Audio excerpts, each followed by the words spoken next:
लहराती पहाड़ियों और जीवंत फूलों के खेतों के बीच बसे एक सुरम्य गांव में छोटे बच्चों का एक समूह रहता था, जिनके दिन सादगी और खुशी से भरे हुए थे। धूप से खिले चेहरे और मासूमियत से भरे दिल वाले ये बच्चे छोटी छोटी चीजों में भी आश्चर्य ढूंढ लेते थे। हर सुबह वे गांव के चौराहे पर इकट्ठा होते थे। जब वे टैग और लुका छिपी जैसे खेल खेलते थे तो उनकी हंसी हवा में गूंज जाती थी। चौराहे के केंद्र में पुराना ओक का पेड़ उनका मिलन स्थल बन गया, जहां उन्होंने कहानियां और सपने साझा किए। एक गर्मी के दिन, जब सूरज ने आसमान को नारंगी और गुलाबी रंग में रंग दिया, बच्चों ने एक भव्य साहसिक यात्रा पर निकलने का फैसला किया।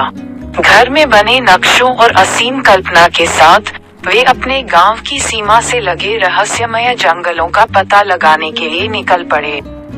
पेड़ रहस्य फुसफुसाते थे और पत्तों की सरसराहट छिपे हुए खजाने के वादे से गूंजती थी।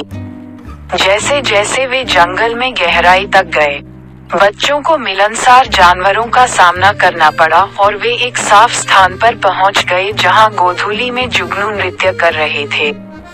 एक शाखा पर बैठे एक बुद्धिमान बूढ़े उल्लू ने प्राचीन काल की कहानियां साझा की, जिससे उनकी जिज्ञासा जगी और उनकी साहसिक भावनाएं बढ़ गईं।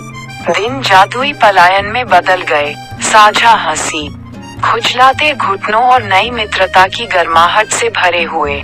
गांव के बुजुर्ग इन छोटे बच्चों की लचीली भावना से आश्चर्यचकित थे, जिन्होंने जीवन की सादगी में खुशी पाए।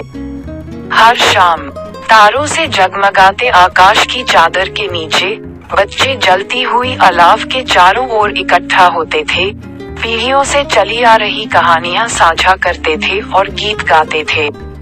गांव मासूमियत का कैनवास बन गया, जहां छोटे बच्चों के सपने रात को रोशन करते थे और भविष्य के लिए आशा जगाते थे।